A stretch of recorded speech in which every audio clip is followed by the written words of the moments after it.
क्या आपने कभी सोचा है दोस्तों कि दुनिया के सबसे सफल लोगों और एक साधारण इंसान के बीच का सबसे बड़ा अंतर क्या है? क्या वो सिर्फ किस्मत है या पैसा या फिर बुद्धिमानी? नहीं, इसका उत्तर केवल एक शब्द में छिपा है, अनुशासन, डिसिप्लिन। लोग कहते हैं कि मोटिवेशन आपको शुरू करने के लिए प्रेरित करता है, लेकिन अनुशासन वो ताकत है जो आपको मंजिल तक पहुंचाती है। आज की कहानी एक ऐसे सच का खुलासा करेगी जिसे सुनने के बाद आपके भीतर का आलस हमेशा के लिए खत्म हो जाएगा। आज आप जानेंगे कि कैसे एक अनुशासनहीन गुलाम अपनी इच्छा शक्ति के बल पर एक सम्राट बन सकता है। 2 शिष्यों की परीक्षा। हिमालय के उसी पवित्र आश्रम में जहां गुरुदेव अपनी शिक्षा देते थे, 2 नए शिष्य आए, आदित्य और विवेक। आदित्य बहुत प्रतिभाशाली था।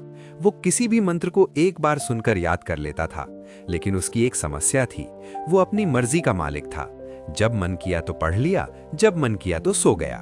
वो अक्सर कहता, जीवन तो आनंद के लिए है, इसे नियमों में क्यों बांधना। दूसरी ओर विवेक एक साधारण बुद्धि का युवक था। उसे चीजें समझने में वक्त लगता था, लेकिन वो अनुशासन का पक्का था। सूरज निकलने से पहले जागना, अभ्यास करना और गुरु की सेवा करना, ये उसका अटल नियम था। एक दिन गुरुदेव ने दोनों को बुलाया और एक विशेष कार्य सौंपा। उन्होंने कहा, पुत्रों, इस पहाड़ी के शिखर पर एक प्राचीन मंदिर है। तुम दोनों को अगले 30 दिनों तक रोज सुबह ब्रह्म मुहूर्त में वहां जाकर एक दीपक जलाना है। जो इस कार्य को बिना एक भी दिन छोड़े पूरा करेगा, उसे मैं जीवन का सबसे बड़ा रहस्य बताऊंगा। शुरुआत के 7 दिन दोनों के लिए बहुत अच्छे रहे। जोश चरम पर था। आदित्य तो विवेक से भी पहले दौड़कर ऊपर पहुंच जाता। वो जोश में कहता, ये तो बहुत आसान है। लेकिन 10वें दिन मूसलाधार बारिश शुरू हो गई। पहाड़ियों पर फिसलन बढ़ गई थी। आदित्य ने खिड़की से बाहर देखा और सोचा, इतनी बारिश में कौन जाएगा? गुरुदेव को कौन सा पता चलेगा? एक दिन नहीं गया तो क्या हुआ, कल 2 बार चला जाऊंगा। वो चादर तानकर सो गया। लेकिन विवेक, उसकी नींद ठीक उसी समय खुली। उसके शरीर ने कहा, मत जाओ, बाहर ठंड है। उसके मन ने कहा, एक दिन से क्या फर्क पड़ता है? लेकिन विवेक के अनुशासन ने कहा, फर्क पड़ता है, नियम नियम होता है। वो भीगते हुए पत्थरों पर गिरते संभलते ऊपर पहुंचा और दीपक जलाया। यही अनुशासन का असली चेहरा है। जब आपका मन काम करने को तैयार ना हो, तब भी उस काम को करना, क्योंकि वो जरूरी है। दोस्तों, यहां रुककर एक बात समझिए, अनुशासन का अर्थ खुद को कष्ट देना नहीं है। अनुशासन का अर्थ है अपने वर्तमान के मजे को अपने भविष्य की कामयाबी के लिए कुर्बान करना। जब 30 दिन पूरे हुए तो आदित्य ने कई बहाने बनाए, कभी बारिश, कभी थकान, कभी बीमारी। लेकिन विवेक के चेहरे पर एक गजब की शांति और तेज था। वो थका हुआ तो था, लेकिन उसके भीतर एक जीत का एहसास था। आदित्य ने गुरुदेव से पूछा, गुरुदेव, विवेक तो मुझसे कम बुद्धिमान है, फिर भी इसके चेहरे पर ऐसा तेज क्यों है? क्या एक दीपक जलाने से कोई महान बन जाता है? गुरुदेव ने गंभीर स्वर में कहा, पुत्र, वो तेज दीपक का नहीं है, वो तेज उस इच्छा शक्ति का है जिसे विवेक ने पिछले 30 दिनों में लोहे की तरह तपाया है। अनुशासन केवल एक क्रिया नहीं है, ये तुम्हारे मन पर तुम्हारी जीत है। कड़वी हकीकत, अनुशासन या गुलामी? अब आदित्य ने वही सवाल पूछा जो आज की युवा पीढ़ी पूछती है, गुरुदेव, क्या अनुशासन हमें बांध नहीं देता? क्या हम अपनी इच्छाओं के गुलाम नहीं बन जाते?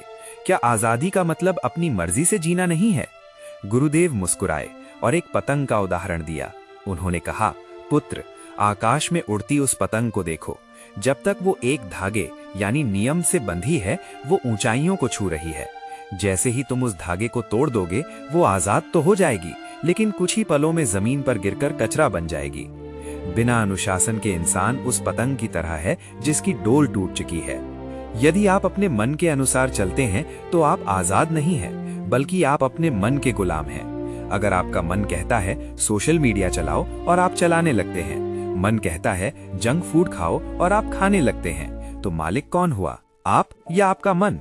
असली मालिक वही है जो अपने मन को आदेश देता है, उसका आदेश मानता नहीं है।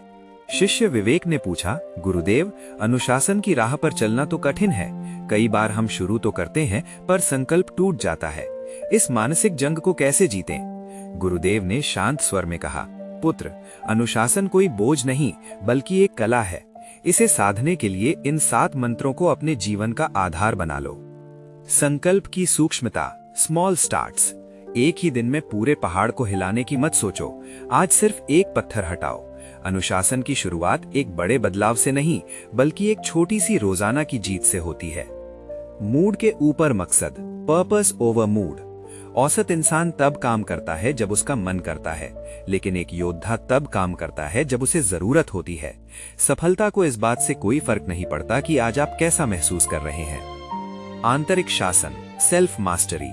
अगर तुम खुद को आदेश नहीं दोगे तो दुनिया तुम पर शासन करेगी। अनुशासन का मतलब है स्वयं का मालिक बनना, ना कि अपनी इच्छाओं का नौकर।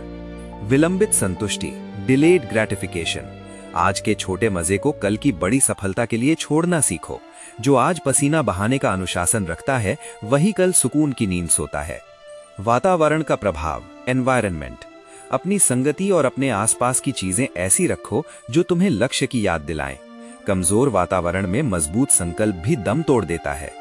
स्वयं का सम्मान, सेल्फ रिस्पेक्ट। जब तुम खुद से किया हुआ वादा तोड़ते हो तो तुम अपनी नजर में गिर जाते हो। याद रखना, अनुशासन ही आत्मसम्मान की असली नींव है। निरंतरता का नियम, द लॉ ऑफ कंसिस्टेंसी।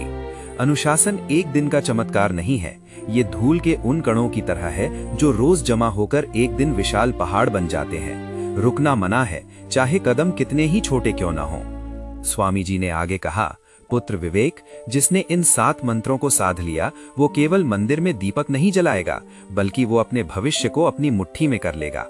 तो दोस्तों, आज दक्ष मोटिवेशन पर मैं आपसे एक सवाल पूछता हूँ। क्या आप उस पतंग की तरह बनना चाहते हैं जिसकी डोर टूट चुकी है, या आप उस विवेक की तरह बनना चाहते हैं जिसके पास अनुशासन की शक्ति है? अनुशासन शुरुआत में कड़वा होता है, लेकिन इसका फल बहुत मीठा होता है। आलस आपको आज सुख देगा, लेकिन कल नर्क देगा। अनुशासन आज कठिन लगेगा, लेकिन कल आपको स्वर्ग जैसी सफलता देगा।